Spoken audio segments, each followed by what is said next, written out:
I lived as a monk for my 18th birthday for about 5 years. After graduating the monastery, having no possessions to my name, it was almost taboo to have your own bank account. I pretty much didn't even touch money. From there, I was able to start making first 6 figures the first year and then multiple six the next. How do I reconcile this idea about money? How do I be spiritual and wealthy? The number one shift that has had to happen was all here. Victim mentality is just the quickest and easiest way to be miserable and not have the life that you want, because you're taking your agency away. You're pretending like you're not in control of the situation, you're in control to others. The cool thing is we're only ever a few decisions away from completely radically changing our life. Arguably only one decision away from getting all the more close to your goals, to your dreams. Your mind's going to find evidence for whatever you put into it and believe anyway. So better believe the thing that makes the most sense.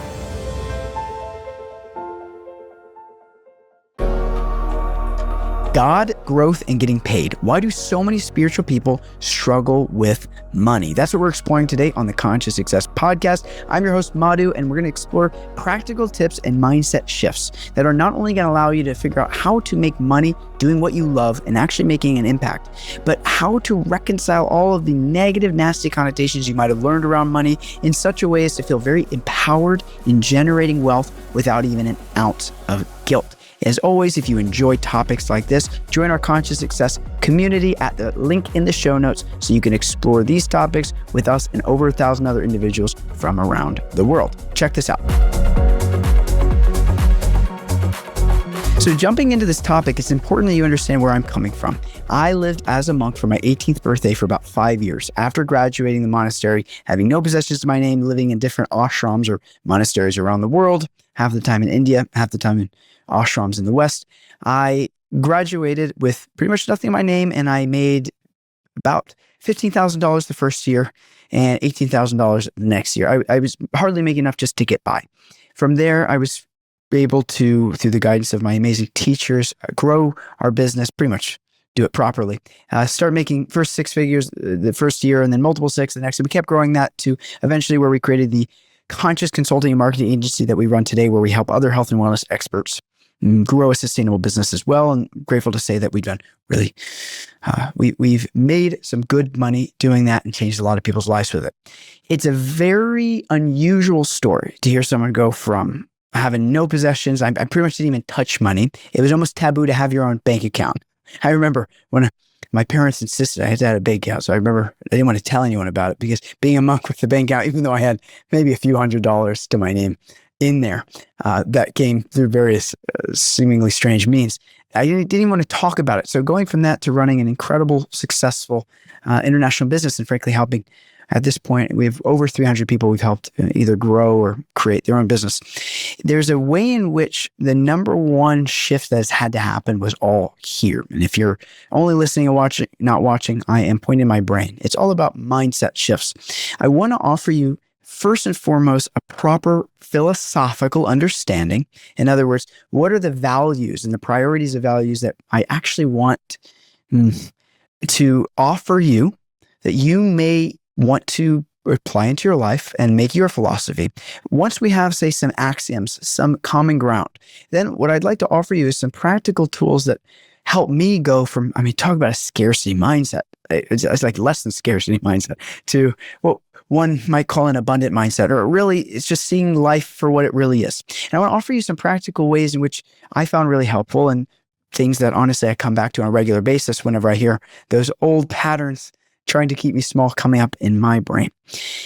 In the same way as, even if you're not going from having nothing as a monk, most of you hopefully aren't in this situation, but even if you were starting from scratch, these are things that can pick you up. These are practices that are going to allow you to thrive, frankly, because it's available. It's available to you. It's available to me. It's available to everyone that we know. The cool thing is we're only ever a few decisions away from completely radically changing our life. Arguably only one decision away from radically changing your life and getting all the more close to your goals, to your dreams, and the things you really deeply want in your life. I want you to pay attention to these, and it's important as we're going through these. If you haven't done any of the exercises, I suggest grab a notebook, grab a notes page on your phone, whatever you got to do, take some notes of these so you can keep them present in the mind, because your mind is going to find so many good reasons to digress from these topics. It's going to be a little uncomfortable. No problem. All you have to do is be the boss of the mind, as opposed to letting the mind be your boss, telling you what to do. And keep coming back to these, write it down, maybe read them every day until these feel second nature. So there's two primary areas I'm going to explore. Number one, I want to offer you a proper conception of divinity. When I say proper, I mean a complete conception. I'm going to, in a few minutes, maybe in the most concise philosophical treatise or short summon of sorts, I'm going to offer you a proper understanding or a whole conception of divinity that I would argue to say, if you don't already believe what I'm going to share, is going to be better than anything you've ever understood. Now, the reason we're going to start there, and why are we talking about divinity in the first place? Aren't we talking about money? Yes, in order to be spiritual, aka somebody who is in touch with the spiritual. We're talking about somebody who is understanding that which is of the nature of the spirit, aka the you, the real you, driving the biomechanical robot, aka human body that you're walking around in. You have a body, you're not a body. You have a mind, you are not the mind. You are something divine. You are a unit of consciousness, a self, a soul, a spirit, whatever term you want to give it. That's what you are. You have a mind, you have a body. I want to understand first and foremost, how do I reconcile this idea of what I am and my relationship with divinity? Because then we can actually be a quote unquote spiritualist. Otherwise, we're using some random concocted meaning of the term spiritual. From there, we can talk about how do I, with a proper conception of reality, or what I would offer to you is the best, most logical, full conception of reality and divinity. Then what do I do to start to align my mind, align my thoughts with that conception of divinity? So let's jump in. My friends, work with me here. I'm going to be working off of some axioms and some premises that I am just going to hope that you as our listeners agree to. Everything I'm saying, I'm happy to make a whole episode, if you so desire, on each of these points to break down every little building block that gets us to, say, these particular agreements.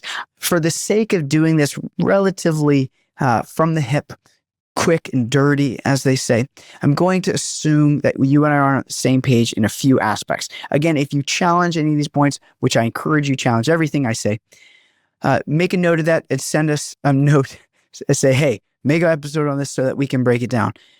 Work with me here as we're moving through this because we're going to go quickly. So number one, when we're talking about reality, there's at least two things we can conceive to be true. Let's just talk about philosophy. If we're talking about philosophy, we're talking about there's this idea that you are a self. How do I know that? Is because the fact that you can even ask yourself the question, am I conscious, indicates that you're a conscious entity. So there's one factor of reality, and that's that you know you're a something. You're an entity. You are alive. You know you are conscious because you can even ask yourself, am I conscious? Interestingly enough, you don't know if anyone else is conscious for certainty. You can't hold it to any stringent testing. You can simply take their word for it in the same way as you know you're conscious. Somebody says, hey, I'm also conscious. You might then be able to extract and say, all right, I'll believe you. So one thing you do know is that you are conscious. We can also see in reality, there's matter around us. There is that which is not animated. There is matter which is inanimate. It is not imbued with life. There is that which is imbued with life, aka consciousness, and there's that which is not. These are two very objective agreements that everyone can perceive.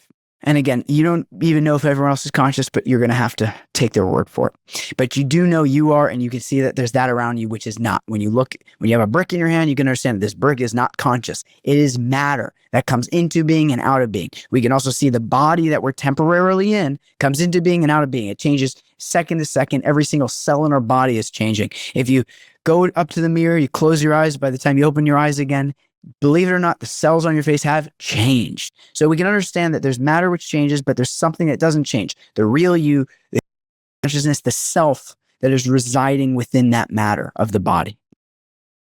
These two factors of reality is what I would say is philosophy.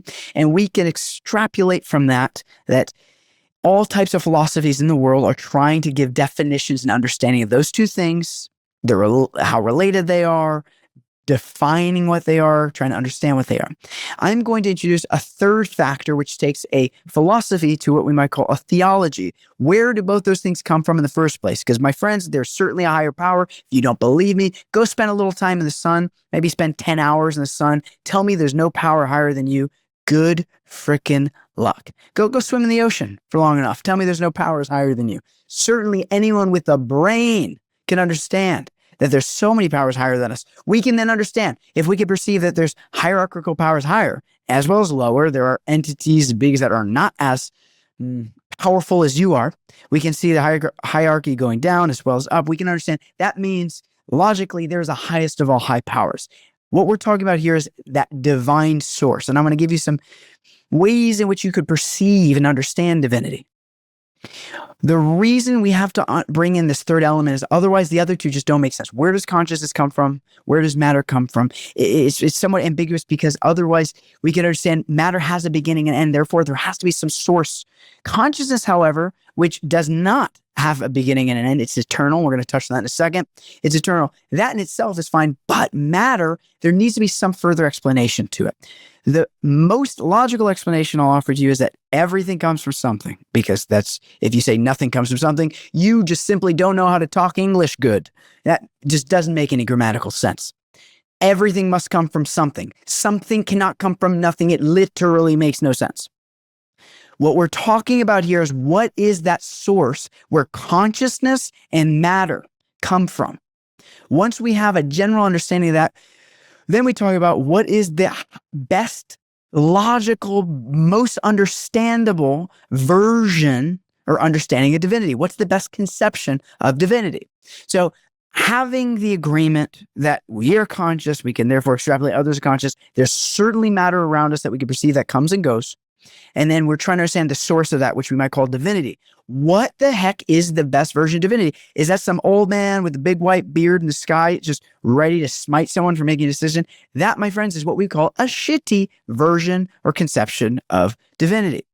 What the heck does that even mean? Some person in the sky was sitting on a cloud. It's so ambiguous. It makes no sense. I want to talk about what can I start to understand about divinity, which makes, again, when I say makes the most sense, even the nature of divinity is if your mind can fully concept divinity, then that means divinity is not beyond it. So there are going to be some steps, as I'll introduce here, which we call translogical. There are certain things about divinity that anything greater than you that you're not going to be able to fully understand. However, we can understand enough of what is in our conceivable capacity.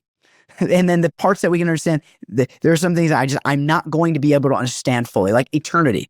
We might be able to have some understanding, like, okay, I have the idea of eternity, like the self within that I've been perceiving my mind and body throughout my life. I can see that never changed. Like me perceiving the mind and body, that's never changed. So I have some general understanding of eternity, but ultimately, because you're bound by matter, which is transient in nature, has a beginning and end, there's going to be parts that you could say, fully understanding eternality, it's inconceivable. It's beyond full conceptions, beyond full logics. It's translogical. But what are the things that we can fully conceive of, fully understand, and then everything else that's beyond it, we say, okay, what then makes the most sense of what I can understand, so as to be willing to accept something that is, say, translogical, that fits within that paradigm.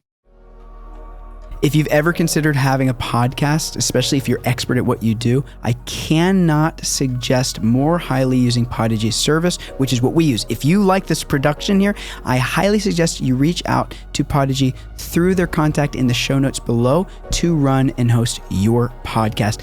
I went through a bunch of different teams, tried a bunch of different things. No one came close to what I got post-production from Podigy, and even just making a launch easy, taking your content, sharing it, making it presentable. Please check out Podigy if you're great at what you do and you've ever considered having a podcast. I really am excited for you to try them out as well. Let's talk about what that looks like. So first off, if we're looking at theologians around the world, there's a few things that are really easy for us to agree on that are axiomatic, that become almost undeniable factors of divinity. Number one being all powerful. Again, we're talking about the highest of all high powers, which means omnipotent or the most powerful is simply just another definition of the highest power. So first off, we can understand that the divine entity, the divine potency, it's an entity, we'll get there in a second, but the divineness must be the highest of all high powers. Another exception, and what we're talking about here is what we call triple OG, omniscient, omnibenevolent, and omnipotent. What that means is all-knowing, all-powerful, and all-loving. So all-powerful, that one's easy. That one's just pretty straightforward.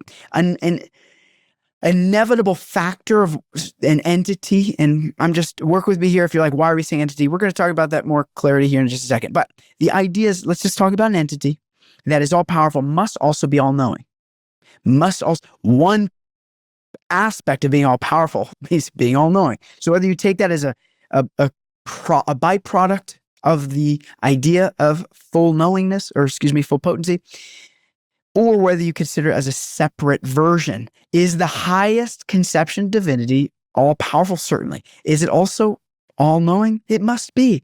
How could some entity that is all-knowing, or all-powerful, not be all-knowing? You start getting to really rough territory. So it must be omnipotent and omniscient. Then you also have another factor, which is all-loving. Can you conceive of a version that's all-powerful, all-knowing, but not all-loving? Yes, you can. The problem is, if you believe in a divine source that's all-powerful, all-knowing, but isn't all-loving, isn't fully compassionate, you now just pretty much have a royal dictatorship. Is the highest version of divinity really a royal dictatorship? Of course it's not.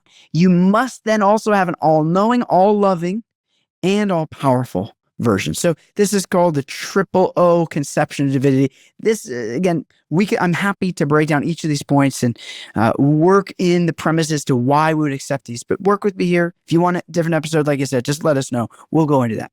Assuming that the highest version of divinity you can conceive of is all-powerful, all-knowing, and all-loving, what must that divinity be like? So that's that you must accept this foundation for what we're exploring here.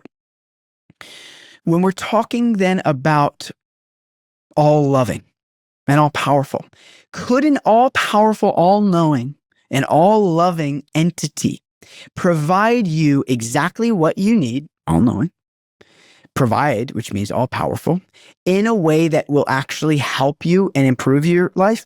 All-compassionate, all-loving? Yes, certainly. And that's actually the reality. That's what we're living day to day, is there is an all-loving, all-knowing, all-powerful source that knows exactly what we need, wants to give it to us because all-loving, and is capable of giving it to us, all-powerful. Now we get to understand, all right, what is the nature of this triple OG, of this all-knowing, all-loving, and all-powerful divine source? What we're talking about here, first and foremost, is we have to define intimate versus formal love. Is formal love more potent, more powerful than intimate love? That's a very tough argument to try to say so. We can understand from, take your boss, take your teachers, take your whatever the case might be. And if I were to say, I want you to treat them the same way you treat your spouse or your really close friends, you'd be like, how dare you? I would never transgress.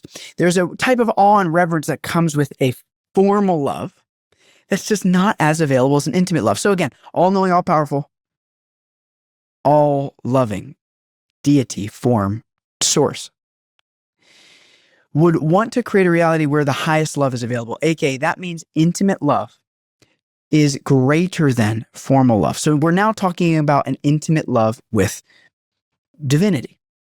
Now, can you love something that which is not like you? Yes and no.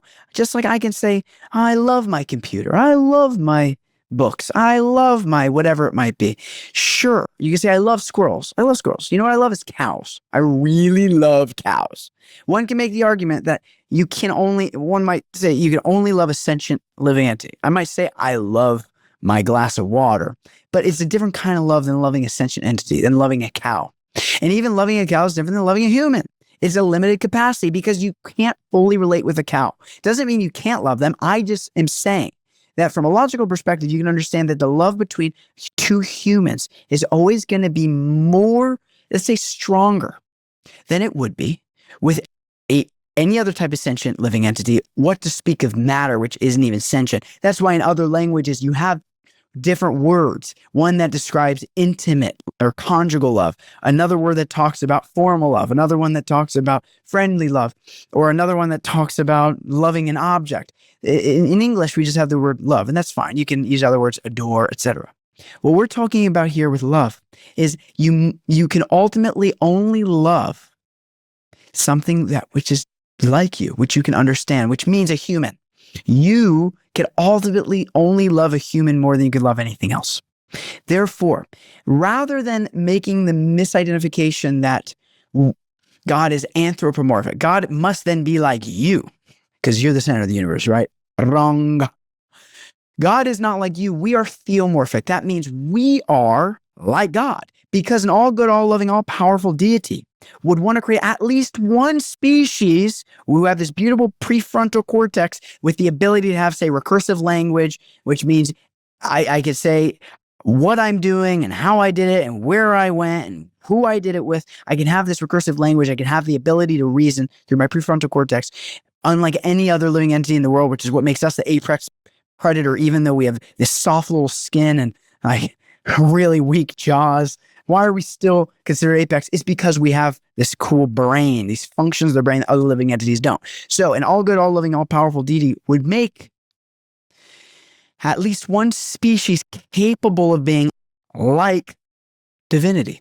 So as in the same way as just like you could love a cow. I love cows, but not like I love a human. Therefore, when we're talking about intimate love, I can only intimately love something that's like me, another human or human-like. Therefore, we are godlike.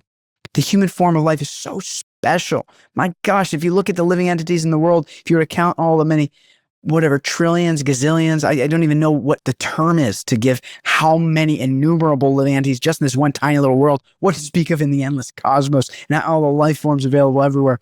It's just inconceivable when you're talking about only 8 billion humans. Like, wow. Talk about winning the lottery. What a blessing. Bigger blessing than maybe most of us give it attention to. So we must understand that we're now talking about a human-like, or let's say human-like, and not in a way that's like you, because you're actually divine-like, but that divine form, which is a person, because you're going to love a person. You can't love, I love this notepad. Yeah, it's limited.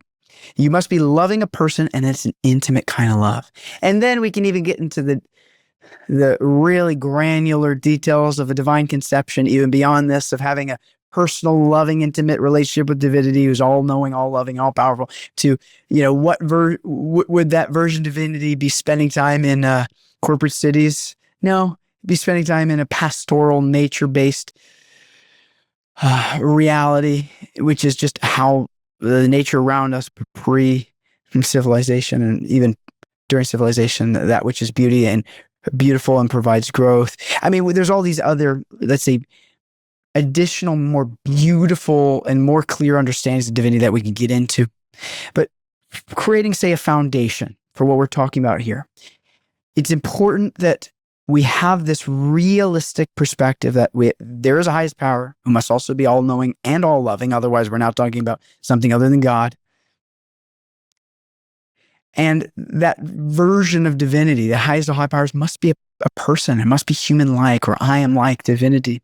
And there must be an intimate version of love available with them. That, my friends, is the most simple version of the highest divine conception I believe you'll be able to come up with. Now, by all means, I am eagerly searching day in, day out for something. If there's something more beautiful and full and complete, by all means, the door is open. Let me know. I am so excited to hear if you can come up with something better than that. Good luck. There's a reason this philosophy has been around for a very, very long time.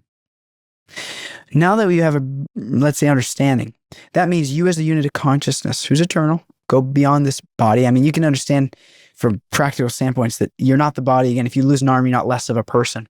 You can see that you have a body that's changing moment to moment. So if I'm in a body that's changing moment to moment, then what's the alternative to an eternal reality? What, you come into being temporarily and go out of being? Like, good luck. The burden of proof is on you to prove that. Whereas you actually have experience, even though the mind and body changes, the real you perceiving all that to happen doesn't. It's witnessing the whole time. That's why you can go back to when you're 5, 10, 15, whatever it might be, and remember what you perceived. Even times of you looking at the mind with the different thoughts of the mind and changing your mind. Because you're not just the mind. It's not just a composite of thoughts. So, understanding you as a unit of consciousness have an eternal, intimate, divine relationship with a personal version of divinity. We can now start to look at resources.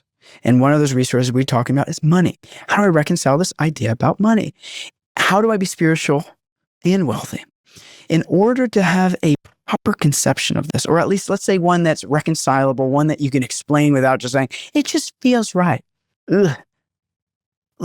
It also has to feel right, but it's got to make sense. You got to have both.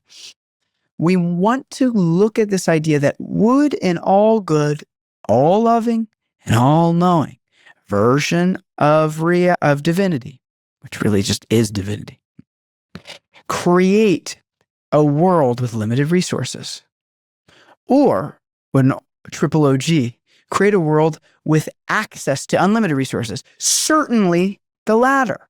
Certainly an unlimited source can create unlimited resources.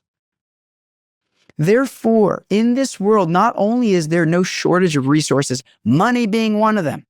Even if you were to take all the gold in the world, lock it in a safe, and put it at the bottom of the ocean, it's not an insane idea. It means it's possible that the next day, more gold, more other precious metals or commodities can be found in the earth that very same day. These things are possible. And therefore, there's no limit to resources. At the same time, resources retain value no matter what. If I gave you a $5 bill, is to say, I really want the shirt that you're wearing. I say, here's a 5. Well, nowadays, here's a 30, whatever. I mean, now shirts are a lot more than that. Whatever. I think this is $80 shirt. If I say, here's $80, and I say, $80, give me your shirt, I'd make it optional. I wouldn't force you. And then you then get to take that $80, and let's say you go down the street and you see a microphone that you like. You want to get a mic, then you trade that $80 for a microphone. And the person who you trade the $80 for the microphone for wants to go get a guitar, and then goes to the music shop and gives $80 for, and this $80 continues to create value. The value itself holds. Now, even if you want to go beyond money, which is inflation, I'm not going to get into that now. That's another episode. But let's just say you take something that does hold value. You have a silver coin. That silver coin, every time you give that silver coin for someone else, it holds value, it exchanges value. Therefore, it's not like the more money I spend, the more it's gone. No, the more money I spend, the more I'm putting in circulation to the economy. So not only are there endless possibility of access to resources, there's no limit to resources that are possible, but all those resources retain value, which means the more money, the more resources you have, the more you put into circulation, the more you create and accumulate. Not only are you not taking that from others, you are now giving more opportunities for value to go around. So with that understanding in mind, we can then ask ourselves, how then can I start to create a life where I get to do what I want and be financially reciprocated? Now, don't get me wrong. You might be in a situation in life, you're like, it's okay. I don't mind my job. It's not the most ideal situation ever, but like, it's fine. It works. And then I'm going to do my spiritual practice and my dharma, my purpose, the things that excite me on the side. No problem, no sweat. However, it's important to acknowledge that you can do that and still be financially rewarded. In order to have the proper mindset and perspective on that, we can look to this idea that an all good, all loving, all powerful source not only can create all possible options to get me as many resources as I need, because why wouldn't an all good, all loving source want to do that, but knows how to, according to my mind, according to what's necessary, according to what's going to help me in my growth. And ultimately, when we're talking about growth, that means towards transcendence. How do I live in such a world, in such a way as to move past conditioning? And if you're not familiar with that, check out some of our other episodes on the mindset and really trying to create a proper understanding of self. But with the idea that I know there's a version of reality, I can do what I want and make money doing it. And there's no limited resources. And the more resources I have, the more I can actually contribute and give.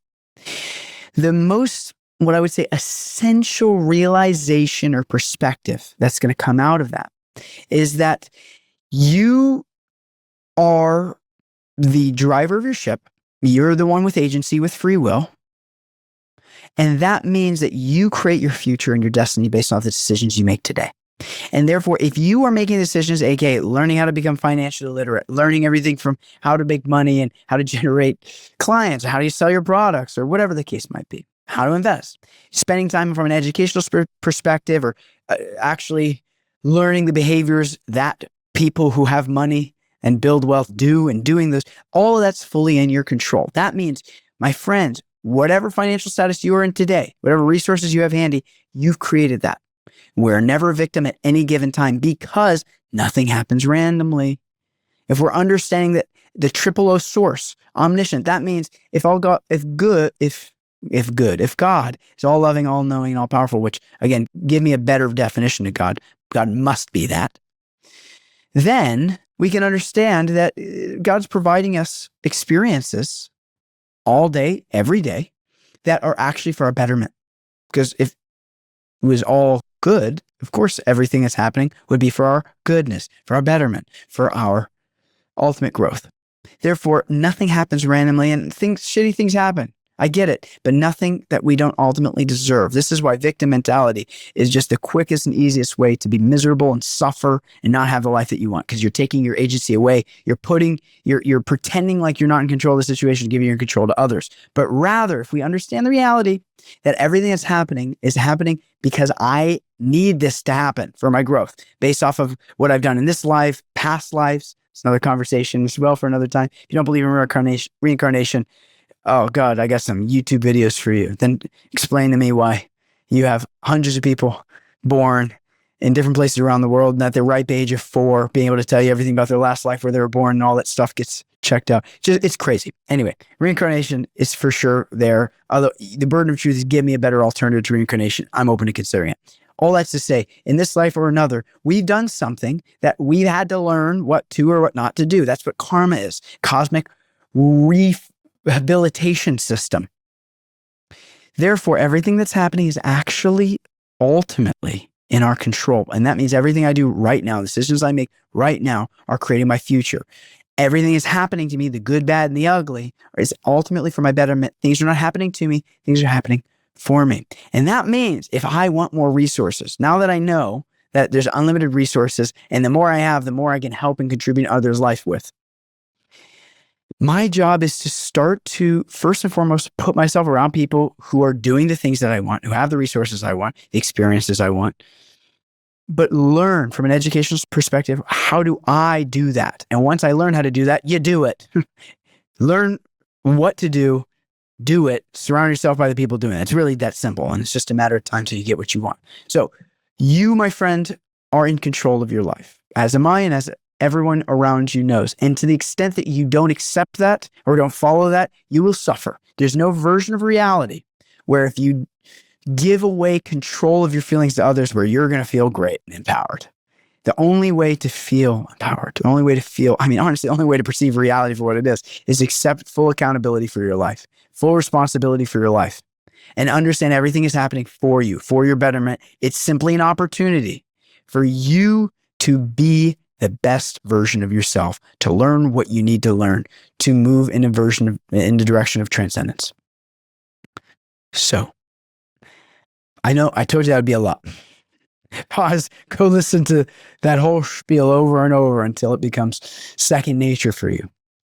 Now that we understand this idea that you're in control, our job is to figure out, what is it that I really want? Knowing that sky's the limit, knowing that I have the greatest resource on my side, divinity, who can give me everything I want, need, and more, and ultimately will give me the things that are going to serve me for my betterment. What do I want to do with it? Because I have free will, I have agency. And ultimately, it's up to me what decisions I make, what thoughts I think, what words I say, what actions I take. By the way, if you're wondering, wait a second, Madhu, did you say God's omniscient, but we also have free will? Sometimes people get really fancy with this. It's a very simple point to reconcile. If God is omniscient, which again, the highest conception of divinity means divinity must be omniscient. That means divinity understands all versions of potential outcomes that could happen. Doesn't mean what will happen, because you with absolute certainty have free will. Otherwise, I mean, it's a very silly argument for people who say predestination, that you have no free will and no decision to, you have no ability to make decisions on your own. It's silly. It's very unverifiable. So rather, we can understand just obviously I have free will. I make my decisions. You know, I walked left instead of right today, and therefore X, Y, Z happened. Certainly, free will must exist in order for us to have that loving relationship with divinity, because again, the only thing divinity doesn't have is our intimate love. That's the only thing divinity doesn't have. That's actually the whole purpose of life, is reconnecting with our intimate relationship with divinity, so as to give divinity the only thing it doesn't have, which is control over you. Because you, as a conscious entity that's always existed alongside with divinity, has the option to turn towards or away from divinity. And the cool thing is, love can only be given. You can't force someone to love you. If you didn't have any free will, there'd be no love to give. You would just be like a slave servant. Yikes. And all good, all loving, all powerful source of existence wouldn't create a reality where everyone's just a slave servant. No, it creates a reality where we all have free will, which means we get to choose what we want to do. And does that mean do we want to choose divinity, or do we want to choose matter? Spirituality, temporality. It's up to us. And therefore, every decision we make, divinity understands all versions that we could choose. And therefore, whatever version we choose, cool, knows how to provide us the next experience, the next perspective, the next whatever it might be, that's actually going to be for our betterment. One of those things within your choice is what you want to do with it. Do you want to make money? Yeah. Really? Do you really want to? Well, I guess I'm fine here. I'm not suffering that bad. I'll just keep suffering. Cool, no problem. If you don't really want it, why would divinity give it to you? And if you really do want it, the cool thing is, even if you want things you don't, that aren't going to actually serve you, divinity will provide them to you in a way that'll make you not even want them anymore. Because that's just what an all good, all loving, all powerful source of existence would do. But if you do want resources, if you do want to make a bigger impact, and frankly, resources help with that, then by all means go for it, and understand that you will be met with all opportunities to have the full life you want, have as many resources you want. All you have to do is choose that and accept that reality. Because the thing is, your mind's going to believe whatever you put in it anyway. So better you pick the story that you want to exist, because your mind's going to find evidence for whatever you put into it and believe anyway. So better believe the thing that makes the most sense. And this, my friends, is what I offer you as the very short way to understand.